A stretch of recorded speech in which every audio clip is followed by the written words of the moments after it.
What's up? Welcome everyone to another great episode of Tough Calls with Simone. And your boy Dylan. Yeller. So today, guys, it's time to talk about the rumor mill, and it's time to talk about the NBA trade deadline that will be here before we know it. We already seen some splash moves. Now let's get into Carson Wentz and the Philadelphia Eagles. A lot of Eagles fans was just jumping in the live and saying that the Eagles should go after the Minnesota Vikings players, since the Minnesota Vikings are obviously just having a yard sale. Everything must go. Everything must go out of Minnesota. So do you think we can get Eric Kendricks from the Vikings? We, as in the Philadelphia Eagles, should we make a move for Eric Kendricks? Then the second part of the show will be, is Carson Wentz going to get traded? 1 and 2, would he get traded to the Jets? So I think as far as the Eagles trying to go after Eric Kendricks, y'all definitely should. Linebacker is something I've heard a lot of Philadelphia Eagles fans and a lot of analysts, NFL analysts just overall say that linebacker is a big hole for y'all right now. And I've heard your girl Simone, your favorite Eagles fan, say it a lot too, that y'all need a linebacker. And Eric Kendricks is that dude. Last year, he was a Pro Bowl selection, his first Pro Bowl selection, so he's trending in the right direction. And he was also first team All-Pro. Just listen to some stats here that he had for you for last year. He really did his thing. Started 15 games, Healthy. Exactly, healthy, durable, had 12 pass deflections, 2 forced fumbles, and had 2 fumble recoveries as well. A half a sack, but he's a linebacker, so that's not very concerning. But this is a number you definitely love to hear. 110 combined total tackles. He had 70 solo, 40 assisted, 4 tackles for loss, 2 QB hits. So the stats just go on and on. He's trending in the same direction this year. He's basically, he's over halfway there as far as tackles go. Already got 66 total tackles, 48 solo, 18 assisted. Already 2 tackles for loss, so he is already halfway at his amount that he had last year, his total amount last year, and a QB hit as well. He's got pretty much every single game besides one this year. He's got over double-digit combined total tackles, and I think 2 games already he's had 11 solo tackles. So Eric Kendricks is a tackling machine, and that's exactly what you want out of a linebacker, someone who's gonna find the ball and make that tackle, and that's what Eric Kendricks is doing and has done for the Minnesota Vikings in his entire career. That's amazing. I'm definitely rocking with what I'm hearing from Eric, and I think that would be a great option for us to pursue at the linebacker position. Someone who is going to be dominant and is going to be a ball hawk and get after the ball, because that's definitely something we're lacking right now, is those big plays on defense. And as we know, our Super Bowl year, we've had so many plays that just from the defense that just brought the offense so much energy. We're not getting that this year. So I think getting Eric Kendricks, if we can, for the Minnesota Vikings would be a huge steal for us, because like Dylan has said many times to me, we are still in this thing. Y'all still in it, man. Only a game out of first place. Y'all win a game and y'all right there. Y'all win tonight. Y'all back in first. It's that simple. So Dylan, of course we're going to have to talk a little bit about Carson Wentz. Disclaimer, me and Dylan both think Carson Wentz is playing very well this season. We definitely think he's playing very well this season. Of course, he had those 1 or 2 bad games in the beginning, but other than that, I feel like he has been trending in the right direction. Right.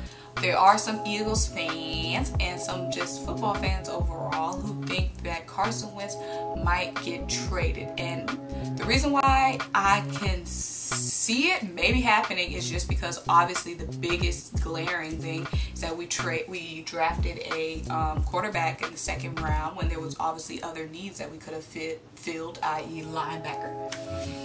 And I was just talking to my mom, and she was saying, you know, the play where Carson was blocking for Jalen Hurts, it wasn't his assignment necessarily to block, but as the Eagles know, we are lacking a lot at the tight end position, and Carson had to do some blocking for Jalen Hurts. And the play, and when we played against San Francisco, Carson Wentz was doing blocking as well, and got your a little you know, fragile franchise QB who just paid a lot in situations where you know he's going to have to possibly block.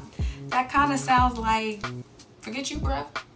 I mean, is that what you get from that? No, it's not necessarily what I get from it. I kind of get from it that Carson is doing his part and doing his role. And then, I mean, it's good that he's not getting hurt. If you're that worried about your quarterback being hurt, he really shouldn't be your quarterback anyway if you think you can't even throw him out there to block without him getting hurt. So I think it's good. They have trust in Carson that, you know, he knows his body and he can do the job. And then also, he's not salty about, you know, Jalen Hurts, you know, coming in and getting some snaps. I think him blocking and being active and, you know, showing that he's willing to block and block well, because he was getting in there. He was ready to get grimy, you know what I'm saying, with them blocks. Got a little attitude on him. Exactly. So him showing that, I think, is a good sign that him and Jalen Hurts are doing a good job at coexisting. So I like that for Carson Wentz, and I think the Eagles should look at that and be like, oh, hey, this guy is a leader. He's going to show even that, you know, there's a guy breathing down my neck behind me. I'm still going to go out there and do my job, and I'm still going to perform to the highest ability. So I think that's good for the Eagles. Like Simone said, he has had some games where it looks like he's trying to do too much, which, you know, is kind of a result of last year having to go all out because, you know, his weapon, he didn't have a lot of weapons around him, and kind of the same has happened this year, but he's handling a lot better than I think he did last year with not trying to do too much and just giving what the defense is offering. So you talk about he's doing a good job coexisting. You're not supposed to the quarterback position is not a position where you're supposed to coexist with someone. So just the fact that we're even seeing so much, there's only one other team where we're seeing two quarterbacks, and that is the New Orleans Saints, and we know Drew Brees is about to retire. Facts. So the fact that the only other team where coexisting with another quarterback is this thing is in Philadelphia makes me a little bit questionable about one of these guys' future. I mean, maybe coexist wasn't the right word. I'm saying, but it is good. True though. They are coexisting. We're seeing two quarterback packages. Whether it's good for the offense or whatever, it's going to raise a lot of questions in both of those guys' head. The quarterback position is not a position where you, like I said, we only see one other team doing that, and that is because Drew Brees wants to retire. But to be honest, I'm not necessarily worried about Jalen Hurts doing anything to take Carson's job so far, mainly because we haven't seen Jalen Hurts throw a pass. I know, but I'm saying they're just now saying we're gonna have to see a lot more from Jalen Hurts this upcoming game, because obviously, you know, our tight end room is very questionable right now, our wide receiver is questionable, and our running back is questionable. So just the more that we see of Jalen Hurts and the more these other teams see of Jalen Hurts, I feel like having both of those guys, it's not going to be enough room to have both of those guys. And whether it's Carson or whether it's Jalen, I do think we're going to see one quarterback in Philadelphia soon. I mean, I somewhat agree. It's just, to me, I don't think that if Jalen Hurts, like I said, has not thrown a pass, and if they aren't even the point where they're letting Jalen throw the ball, I think it's more just so if we're going to see more Jalen Hurts, and we're going to continue to see more of him running, is he going to start throwing passes? We're going to see elevated stuff. Like him throwing the ball? I'm saying we'll see tonight. Like I said, until I see Jalen Hurts throwing the ball, I'm not worried about Carson Wentz's job or his future so far. That's all I'm saying. Because Jalen Hurts is still not throwing a pass. And once he starts throwing passes and showing stuff, then I think we can start talking about quarterback turmoil. So is Carson Wentz getting traded or not? No, he's not. Because Jalen Hurts has yet to throw a pass for the Philadelphia Eagles. Period. Okay, we'll see what happens. Thank you guys so much for watching this video. Let me know what you want to see in our next video. Make sure you like, comment, and subscribe. Bye.